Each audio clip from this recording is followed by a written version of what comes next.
This story is an excerpt from Severance Publications' continuing successful horror series of anthologies, now available for purchase on Amazon and Wordery. Links can be found in the description below. I'll Sleep When I'm Dead by Roberta Howard. She struggled, trying to wrench his hand away from her mouth. Her foot connected with his stomach forcefully as she kicked backwards. He released her, doubling over and groaning. She saw her chance and started moving towards the door. Weak from starvation and the injuries she had obtained from the monster behind her, her progress was slow, but eventually she gripped the door handle. She suddenly felt the cold metal of a blade against her naked back, and in a moment of insanity, pushed back into the knife, wanting it to be finished. Her desire for a quick death didn't come. Instead, her attacker twisted the blade into her back, slowly torturing her. She screamed brokenly, her vision wavering. The last thing she remembered was the knife pulling out, and then nothing. Anna awoke with a start.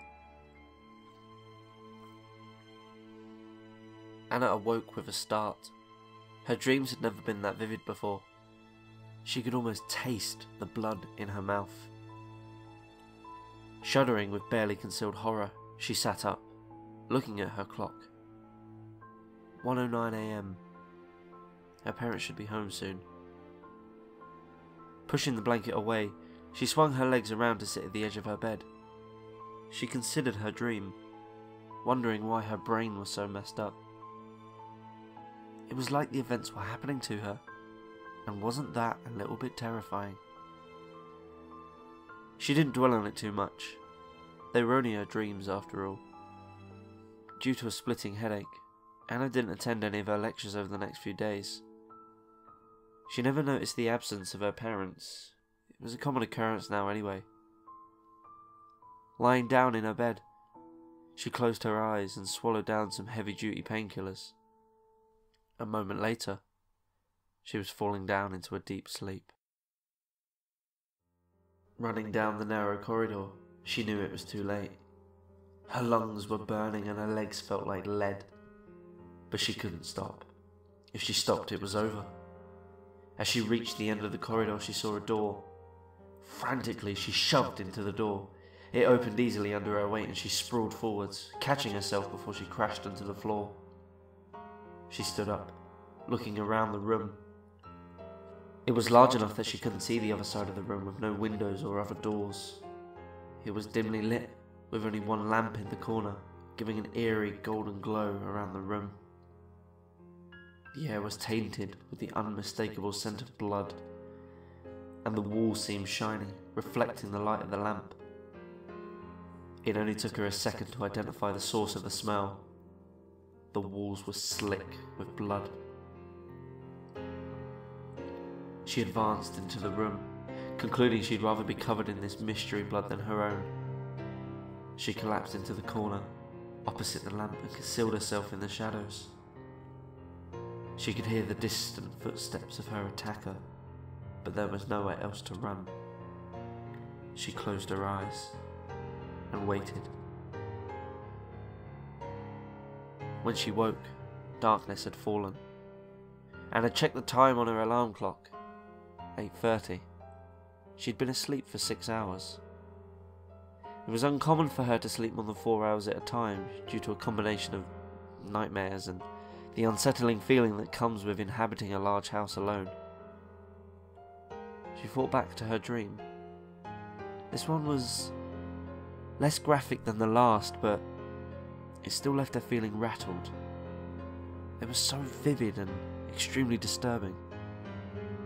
Anna decided to visit her childhood psychiatrist if the dreams continued. This couldn't be normal.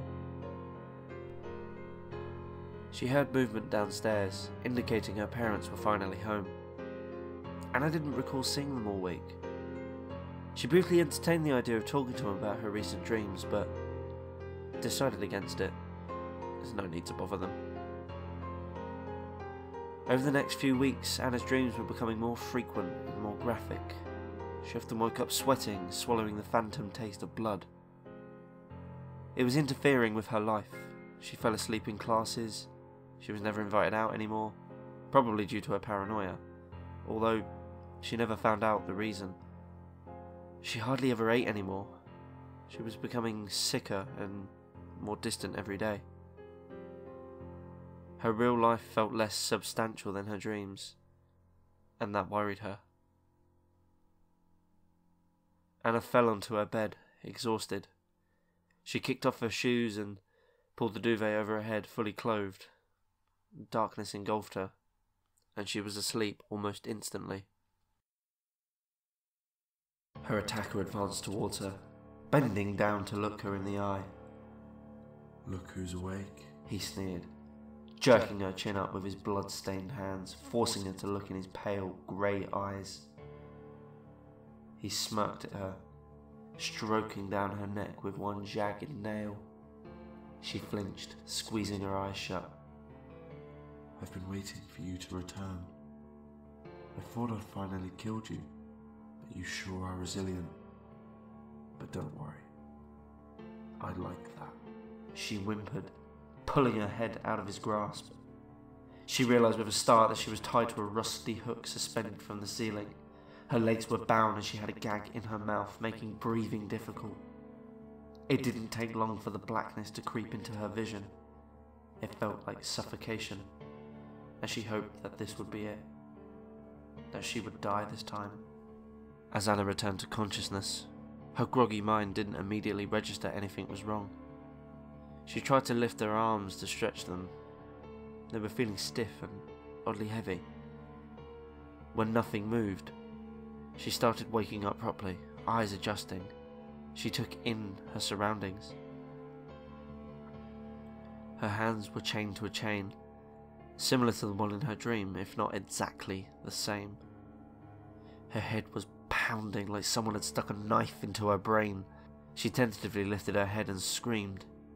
She was in the room from her dreams, the dark, bloody room. She started struggling against the trains, trying desperately to escape. How did she get here? And more importantly, why wasn't she waking up? Anna closed her eyes and imagined herself at home, imagined herself in her own bed, in her room, imagined herself in the lecture hall, even tried imagining herself in the pub that she visited with her friends. And when she opened her eyes again, she wished she hadn't. The room hadn't changed. She was still in her nightmare, and any minute her attacker was sure to come through the door on the other side of the room. Anna closed her eyes again, trying to change the dream. If she could just will herself out of the chains, maybe she could escape. She concentrated on the chains, imagining them getting looser, allowing her to slip her hands and feet out. When she opened her eyes again, she was frustrated to feel the chains still bound tightly around her wrists and ankles. Anna stared into the darkness for an undeterminable amount of time, waiting either to wake up or for her attacker to come back. She looked around the room again, twisting her head as much as she could before the restraints stopped her. She didn't know what was behind her. She didn't want to know either, although she imagined it to be the same of what was in front of her. Blackness. Anna soon heard footsteps coming towards the room. She tensed, waiting for the inevitable moment when he would come through the door. It creaked open slowly, the scene straight out of a cheesy horror movie. But there was nothing cheesy about the long blade he held in his hand, or the maniacal glint in his eyes as he advanced towards Anna. Resigning herself to the fact that she couldn't escape, she closed her eyes and prayed for it to be over quickly. The blade fell down with an audible whooshing sound. Anna screamed as it sliced through her chest. It was going to be over soon.